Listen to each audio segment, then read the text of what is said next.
Over the last 4 or 5 weeks, we've concentrated on future energy, future waste, or future cities, food, but today it's biodiversity. The goal isn't to go back and throw blame at people, but it's to look ahead, identify other ways of living, other ways of designing our world, other ways of working, other ways that our universities and our students, who are the beating heart of those, can solve biodiversity problems. And when I talk about us, it is all of us. This isn't just an issue for Algeria or the UK, because climate change and biodiversity challenges are a global issue. But we are focusing today on Algeria.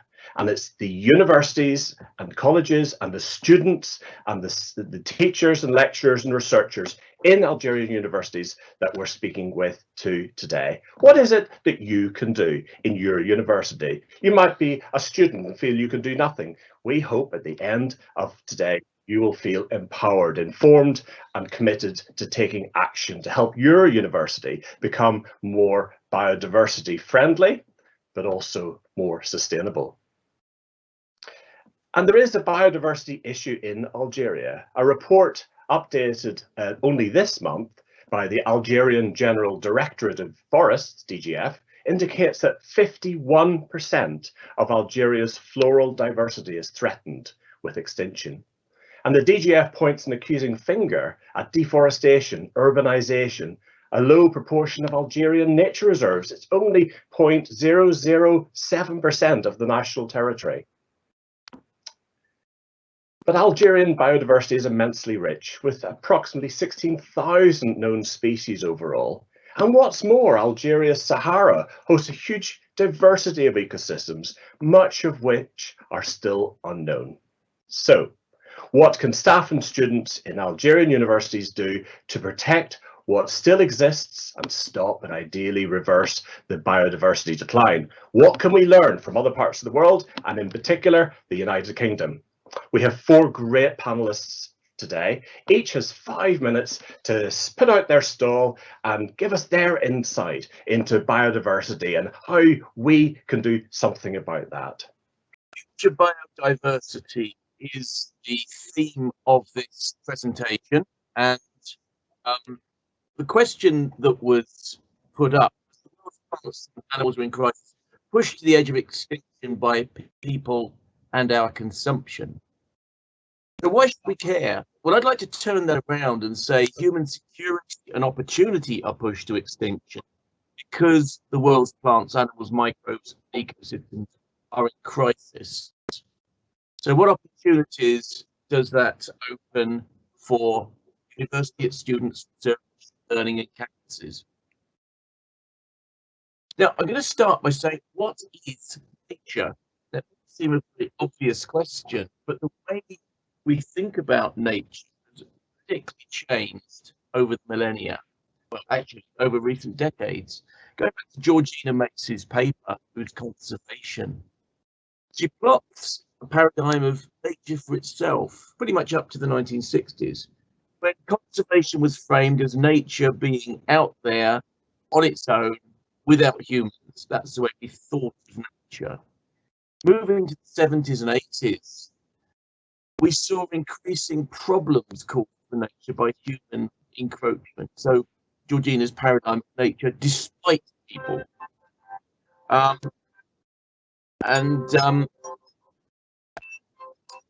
Your phone going and everything, yeah, sorry about that. And then move to the 90s, and we have a paradigm of nature for people.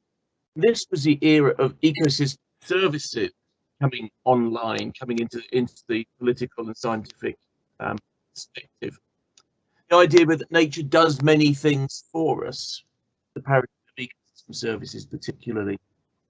And then Georgina moved into a paradigm of nature and people, recognizing that we and nature are exactly the same.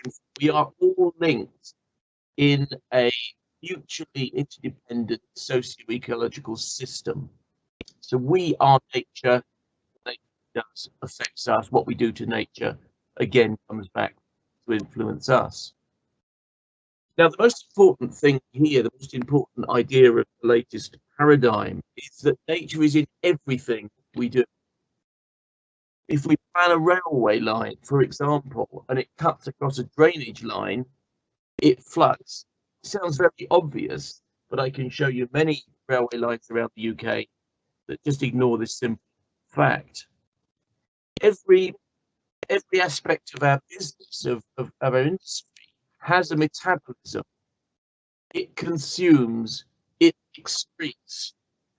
And we fail to think about that in the way that industrial development happened since a couple of centuries ago. But everything has a deep interdependence.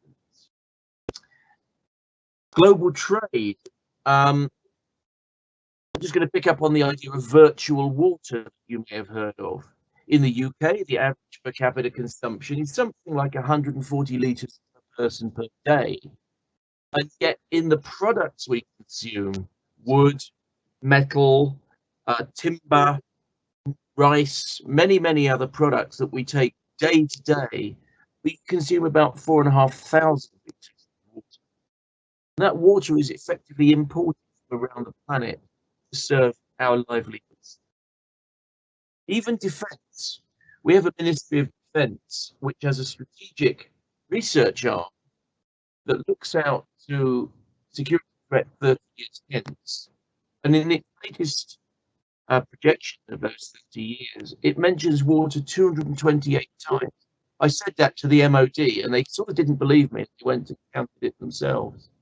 So the security of natural resources is as much to do with peacekeeping, conflict resolution, as is anything that involves military might. So nature, biodiversity is everywhere. And the way we plan a campus, we might want to bring in more pollinators, we might want to have natural drainage, green infrastructure, and so forth. But actually, metabolism of the buildings, people, the way we travel, the materials we consume is as much about our relationship with biodiversity, with nature, as the plants and animals and bugs on the campuses. Of course, we've now entered the UN decade on ecosystem restoration. You can follow that link. And this is about paradigm change in this decade to try and bring more of this ecosystem embeddedness into everything we do, from transport, defense, to trade, to industry, to education. And our education should be thinking in these very connected ways. I'm just going to flash up a couple of resources you might follow. A book of mine, Rebuilding the Earth, which is about embedding ecosystems into every aspect of our lives, and a special edition of Environmental Scientist that is freely accessible, that begins to unpick some of that stuff. Not only is the campus generating and regulating floodwater, it's affecting the hydrology of the whole place, it's hosting pollinators, it's benefiting from food flows from wider countryside. We need to think in terms of the mapping of how the campus, how your lifestyle effectively is deeply integrated with whole wide ecosystems that can be global. You know, when we buy a product off eBay that's come from China, Chinese ecosystems have gone into the making of that. So we have deep and multi-level relationships with ecosystems from the local to the planetary scale. So I'm here to talk about nature-based solutions today. It's a term you may or may not have heard.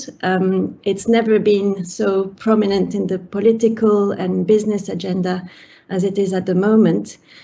So we have an extraordinary opportunity at the moment to fight for biodiversity through this concept of nature-based solutions.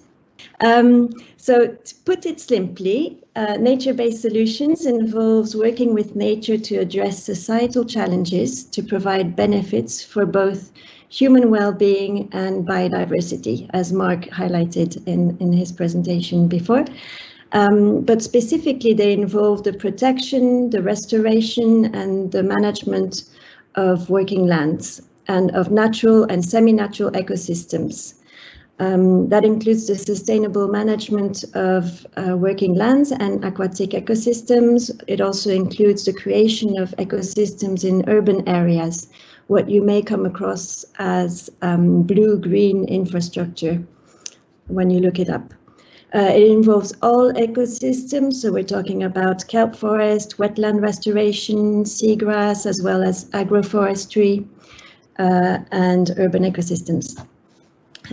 The concept of NBS is grounded in the understanding that ecosystems support societies in multiple ways. For example, food and water security, or storing carbon, or protection from climate extremes. But whilst the ultimate goal of nature-based solutions is to support sustainable development, it's important to understand here that the ecosystems that can provide these multiple services need to be healthy, biodiverse ecosystems. And this will allow them to be sustained over the long term. So biodiverse ecosystem will have a lot of complex ecosystem functions that allow it to be more resilient in the face of a rapidly changing climate, or of pest attack, or drought and fire. So that's what we're looking for here. And that's really the catch I want to talk about today, because the extent to which nature brings benefits to brings the benefits we need depends on how we invest in these and how we implement these nature-based solutions. What I'm talking about clearly is that investing in some projects, such as cheap carbon offsets, may result in large-scale plantation forests. And these can have negative outcomes for biodiversity. For example, if you plant a monoculture plantation, in some cases we're replacing healthy savannas or even healthy rainforests with monoculture plantations to increase carbon sequestration. Next slide. So these are some results, the latest estimates from a model, a famous model developed by Bronson Griscom in 2017 and his team. And the figures shows that the partitioning of cost-effective mitigation potential comes from, so nature-based solutions in this case is estimated to provide about 10 gigatons of CO2 per year in terms of reduction of emissions, so to avoiding emissions and enhancing sinks. Half of it comes from avoiding emissions, as you can see here, and half of it comes from enhancing sinks. And that's the equivalent approximately to the agricultural sector's emissions globally per year. Restoring native cover, this restoration of forests, contributes a small portion of the total benefits, mitigation benefits we can get from nature-based solutions. So there has been a really strong focus on replanting forests and restoring forests in the past few years. But we need to put this into perspective and recognize that only 20% of this total figure comes from restoring ecosystems in general. And in terms of how much land is needed to achieve this, the land that we get from protecting intact lands is there. It's already used as forests, wetlands, etc. The land that we take for managing working lands is also already there. We're already using these lands for agricultural purposes, and it's a matter of improving the management of these lands. And only 20% of this comes, that's 678 million hectare, comes from restoring native cover.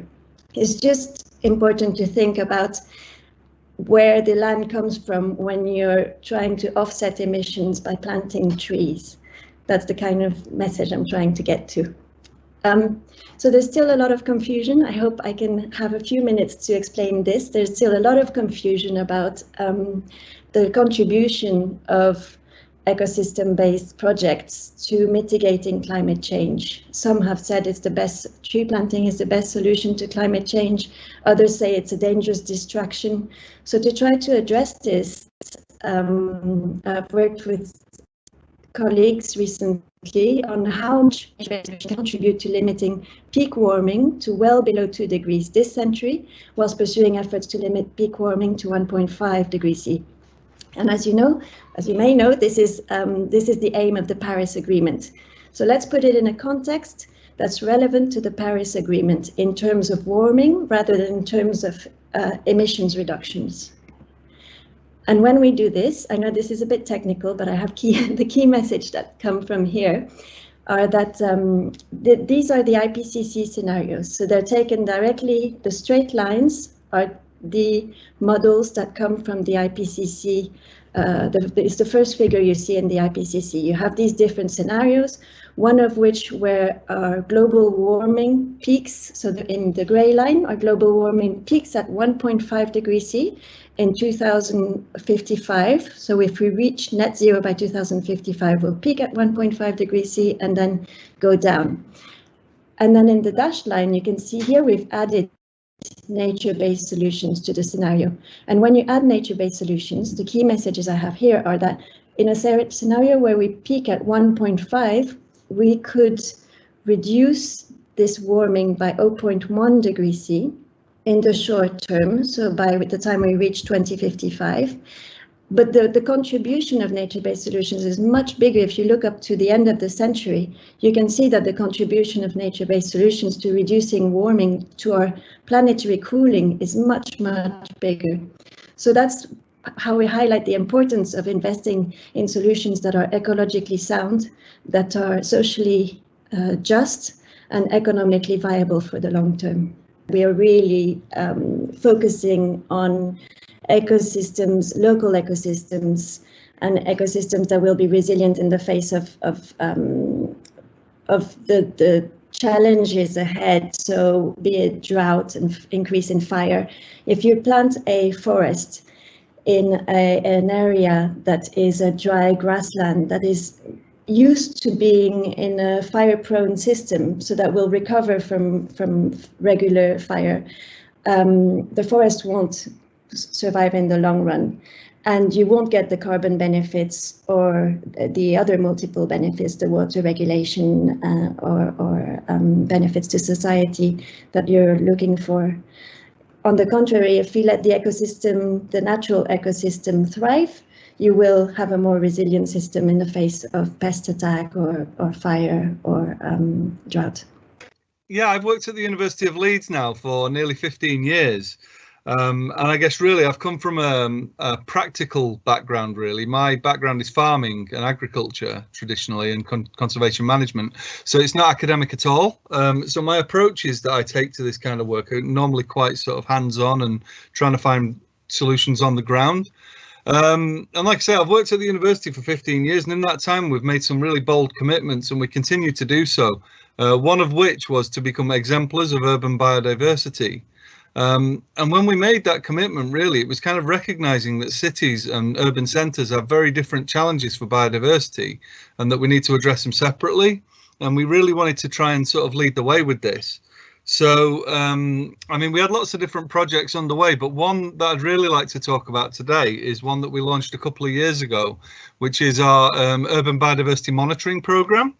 So this is where we took a living lab approach. So we took academic ideas and thoughts and put them into operational, a way of delivering on the ground, really. And we do that through students. Now, the reason why we took this approach was because what we really wanted to do was help our operational staff understand how they can manage the campus more efficiently. So we have a 200-acre city centre campus that has lots of different requirements on it, with lots of buildings that are listed, really sort of amazing architecture, but at the same time it creates challenges for how we can manage biodiversity. So we appointed a group of students who are, we call them student ambassadors, and our student ambassadors really were put in place first of all to kind of monitor where the pollinators were working on the campus, to try and kind of look at how we could then feed that back to our operations to make sure that when we're planting and when we're managing the landscape, we do it in a way that helps to improve pollinators. And as we developed this project, we realized that the methodology that we applied was transferable across any species. It didn't have to just be for pollinators. And we also realized that actually it's not site specific either. So it's a methodology that can be applied in anywhere in the world. And so the students created this methodology based on 1 kilometre transects through the campus. And I suppose really now they've got to a point where anybody can pick up the program and have a go. So this makes this very transferable across any discipline. So our staff can go out at lunchtime and do a bit of monitoring, and they might, depending on their level of knowledge, they can go out and they can say they've seen a bird, or they can go out and say they've seen a particular species of bird, or they can tell us they've seen a particular species of bird around a particular plant. So depending on where they want to learn, the level they want to learn at, the system kind of adapts for their knowledge, I suppose, really. And then we realized we could then apply this to the citizens of the city as well, so anybody can pick this up and use it. And our students have now, I mean, they've developed this so that it can be used by anybody, and it's been shared with Osaka University, Penn State University. They've presented for the UN Club of Rome Climate Youth Summit. They're presenting for the International Sustainable Campus Network. They've just won an award for this program. And really, the reason why I'm talking about this one is because it's a great example of where anybody can get involved and anybody can kind of pick up the tools and learn about biodiversity. So it's not border specific. It doesn't rely on any sort of global borders, really. Anybody can use this program. So that's the main one I was going to talk about. And then the second one really kind of links to that. It's where on the outside of our city, we've got a huge sports facility. And we've just given over a big portion of that land to a large city flood alleviation scheme. So it's where we're looking at natural flood defence for the city. So a few years ago, Leeds experienced some quite nasty flooding in the city, and the Environment Agency and the City Council kind of recognised this and have launched a massive natural flood management programme in the north of the city, where they've planted thousands of trees, and the university's given up a large portion of land to do this as well. But rather than just kind of planting the trees, we've also linked that into our research so that our academics can learn from that as we go. And we're not just looking at the flood alleviation, we're also monitoring, because it's close to a very busy ring road. We're monitoring the air quality and how that improves, the carbon capture of the trees. We're also looking at the way that the outside of a city is different from the inside of a city, and how those small changes can affect the way you apply herbicides or whatever it might be as farmers. So it's all transferable information. And then to further that project even further along, our pollinator ambassadors are now coming in and actually rolling their program out on that site as well, so the local community can get involved. So yeah, so it's kind of, I guess it's really what I'm wanting to get across is that biodiversity has to be accessible, and what we're trying to do here is make it that anybody can pick up the tools and anybody can have a go. You don't have to be a specialist, and you don't need, I mean, obviously we'd like everybody to learn more, and that's the aim, but I guess really the point I want to get across is that anybody can pick up the tools and start to learn, and should enjoy that. What's really interesting is we're getting students that have no interest in biodiversity, that are just wanting to, so we kind of recognize the link between well-being and health, and the students through the lockdown, rather than kind of saying, oh, well, we can't go on site and we can't monitor, they've been running webinars and sessions, sort of training people how to do monitoring in their garden. So it's kind of keeping people active, and we've got people from all across the university, that are kind of at the moment are sat at home quite bored, but as soon as they're able to get back to work in the office, they're going to now, they've already said they want to get out of the office at lunchtime. So it's giving people an excuse to leave the desk, and it's giving students an opportunity to see the campus in a different way. So it's kind of opened up something that people kind of saw as quite inaccessible before. So I guess the real challenge now is making sure that people can access all of this and that the information's available. But yeah, absolutely, we're getting people from all kinds of disciplines that are interested in this, including the local nursery, the children from the nursery. So sometimes I wonder if my children will ever get the chance to see some species of animals like white tigers, rhinoceros, some kind of butterflies. And I'm not that old, but only through that a bit more of more than 2 decades, I have heard about not less than 100 species of animals that disappeared. And I'm sure I don't know all of them. And what is sad about that is that nature can only blame humans. So as you said, I lived in 3 different countries, and each time I moved to a new one, there was a higher level of consciousness that I saw among the population about the importance of climate change and the protection of the biodiversity. And that made me realize that the population is the main factor that can really do something about climate change. As the majority of the audience is composed by students, I would like to tell them that they are the best people that can raise awareness about the planet, and that the university is, with no doubt, the best place to educate people on ecological behavior. I think that the most interesting starting point that can be is creating green teams or green clubs, as we have in the company where I work.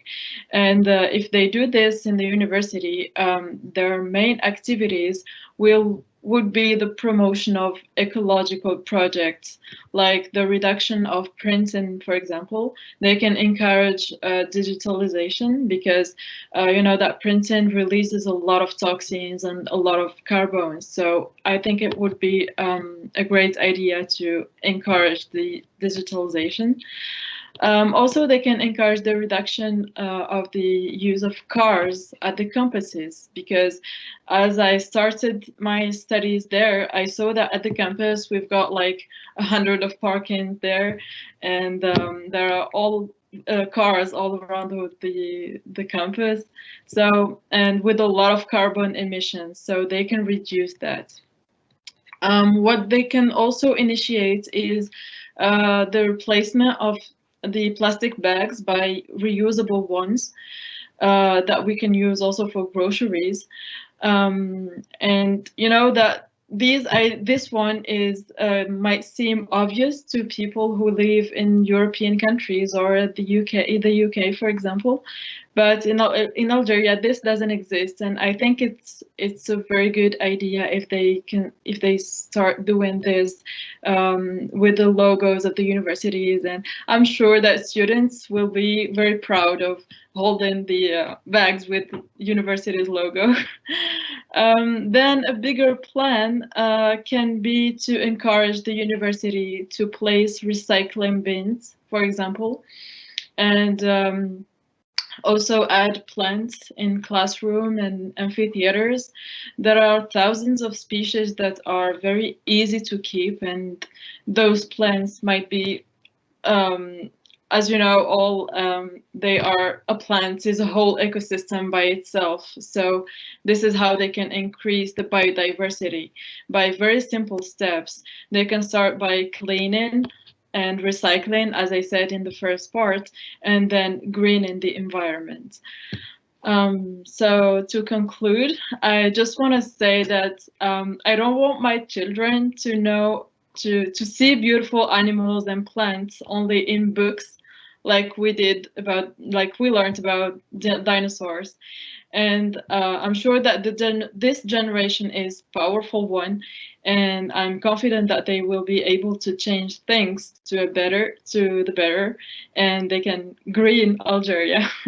This is the UN Decade of Ecosystem Services, so this is a great area for you to look at your research or just engaging with and understanding that, you know, these natural bounties can no longer be seen as, or can never be seen as, a free resource. So we hope you found that interesting and as it inspired you, and I'm really grateful for all those examples of how you in your university actually do have power, you do have influence, and it is your future. So do lead this agenda. It's an exciting one. We all depend on it. So thanks to the panelists.